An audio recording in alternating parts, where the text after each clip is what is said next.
ইসলামে তাকওয়া মানে কি? তাকওয়া মানে আল্লাহকে ভয় করে গুনাহ থেকে বেঁচে থাকা। হালাল মানে কি? যা আল্লাহ অনুমতি দিয়েছেন সেটাই হালাল। হারাম মানে কি? যা আল্লাহ নিষেধ করেছেন সেটাই হারাম। ঈমান কাকে বলে? আল্লাহ ও তার আদেশে বিশ্বাস করাই ঈমান। দোয়া মানে কি? আল্লাহর কাছে বান্দার প্রার্থনাই দোয়া।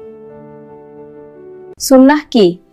নবী সাল্লাল্লাহু আলাইহি সাল্লামের কথা ও কাজই সুন্নাহ। গুনাহ মানে কি? আল্লাহর আদেশ অমান্য।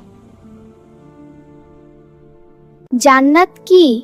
মুমিনদের চিরস্থায়ী পুরস্কার। জাহান্নাম কি? গুনাহগারদের শাস্তির স্থান। তাওবা মানে কি? গুনাহ ছেড়ে আল্লাহর কাছে ফেরা। সবর কি? কষ্টে ধৈর্য ধরা।